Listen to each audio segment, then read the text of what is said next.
Welcome back to the Mountain Morning Show, and as part of our Real Estate Essentials segment, I'm very happy to have Sean Murphy here from Martin Doors. Welcome back to the show. Thanks, good to be here. It's great to have you here again. Last time you were here, you showed me some things that scared me just a little bit. Yeah. I hadn't really thought of, especially, you know, having kids. I can't believe I didn't think about this, because I just let them go out there in the garage and play video games and things, and I don't even think twice about the fact that they might put the garage door down and hurt themselves. Yeah. And the injuries from this are quite, wow, they're shocking, really, is what it is. So, if I understand this right, snow blowers, lawnmowers, and garbage disposals. You take all of them together, and it's not as many injuries as a garage door. Yep, exactly.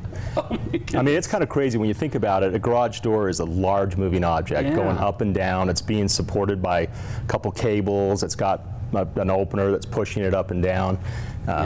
Kids have a tendency to want to jump on it, maybe ride it up and down, and there's a lot of entrapment points in a garage door. I hadn't thought about the riding it up and down thing, but that sort of sounds fun, actually. Yeah, it's not too bad. I like it. You probably done that. But yeah, there's all kinds of things. There's a big high tension spring. Yep. There's pulleys and hinges and stuff. Yeah, I mean there are a lot of things that can do some damage on to somebody on a garage door if you don't think about it. And most people ignore their garage door. They just push a button and it goes up and down. I guess companies up until Martin probably didn't really worry about it either. They were just, if you weren't going to look at it, neither were they. Right, exactly. And really, Martin Door was kind of a pioneer in adding safety features to a garage door.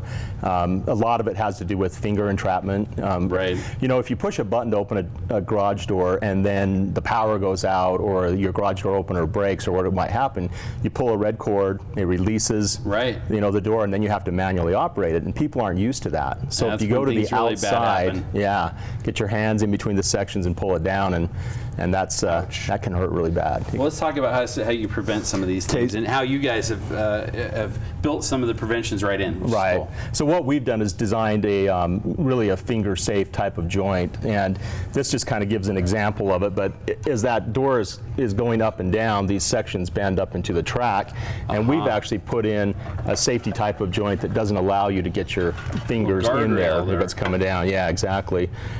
So we put that into really pretty much every door that we make, just to kind of take that away from it. That's a big part of it. There's also entrapments on the inside of the garage as far as your track system. These are shocking to me. These, and I think we have a graphic we can put up that shows a couple of these, because I didn't realize the ones by where the wheels are in the track itself. I had no idea that you could put your fingers in the side and get nailed by these, but this is an industry standard piece of track, and you do have points where kids can put their fingers in, and if that door is traveling down through there, that wheel hits it. Yep, that wheel will hit it. Let me see that in a minute. That's you don't even think about this, but that's super dangerous. Yeah, that can be dangerous, and it's sharp, and it's not really a good fit. It's kind of, there's places for you to put your fingers in on both sides. Yeah. So it can roll down through there, and it can do some damage. Nasty. This is actually a piece of the Martin Door track system, and we do a couple things. We actually use a reverse angle to stop anything from getting into the side of that track system. Smart. And then we hem the track so that it's not sharp, and then we actually have a roller shield on there as well, that if your fingers are on there, it'll actually just slide them out of the way. This I like a lot better. This is like more like it's like, it reminds me of the cattle guard. In fact, a lot of this stuff kind of reminds me of that. Yeah. Some train technology here. Exactly. Well, the nice thing about this system too, not only is it safe, but you go from winter to summer, and your garage door is riding up and down on a piece of wood essentially. Right. And as they swell, it can cause your garage door opener to reverse automatically, because a garage door opener is part of the big safety as well.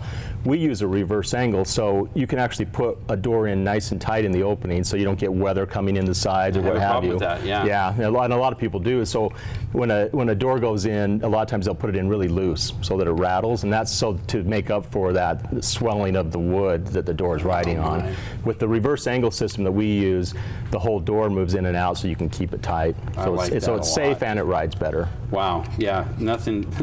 I love this. It's called the Roller Shield. It's it's very simple, but that addition is a big thing. Just these extra. I mean, when you think about the extra bends that you guys are making, all cost money. Yeah. All this stuff costs extra. I'm glad that you guys do this.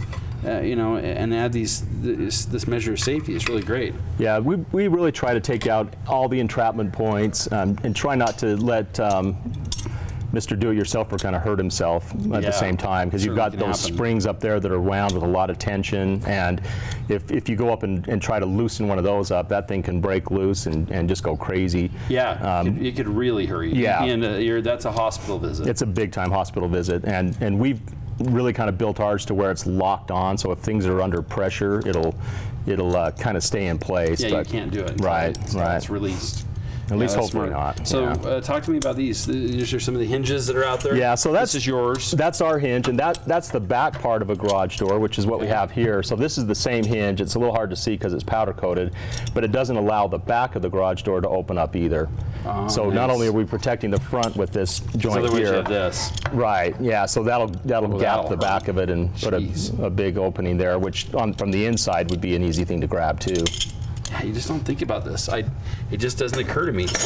And I'm hoping maybe at home, so this keeps just a couple kids from getting hurt. Yeah, and I think adults it does. Right. I mean, we haven't had any issues since we brought this out years and years ago, and we've really kept it in place.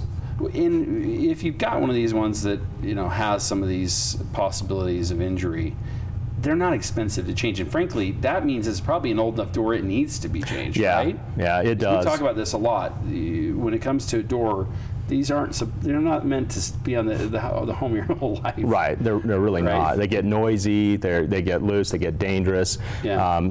And same is true with the garage door opener. If you don't have the little photo eyes on there, you really need to have that replaced. Yeah. That's a big part of it as well. So, yeah, I mean, a lot of people hang on to their garage door a long time and don't think about it. Yeah, and many people still have the one from before when they didn't have a keypad on their door, on the side of the garage, which you said for most people, that's the entry point for kids. That's it, yeah. You never really think about that until you see everybody doing it, and yeah, you're right. Most kids don't have a key. They're not latch keys. They just have to remember the code. Plug in the code, yeah. So lots of reasons to maybe get an update. What does one do to prepare for that? Probably just the easiest thing to do is to go to martindoor.com. We have a dealer locator. They can look and see who's in the area, and anybody who's on our locator is a Martin dealer, and they can call and they'll come up and look at it. Most of them give free estimates, if not all of them, and it's a pretty easy thing to do. A garage door can be taken out and a new one put in within 4 or 5 hours easily. Well, a family legacy of awesome quality Martin doors, but also an extra margin of safety. Yeah, exactly. Well. It's great stuff. I want to thank you so much for being here. You bet. Thanks for having me. Appreciate it. Appreciate that. And if you've got a garage door that you're a little worried about for any number of reasons, we're getting close to winter. It's a good time to get it changed over, and you can find a Martin door dealer near you. We'll be back with more right here on the Mountain Morning Show after this quick break.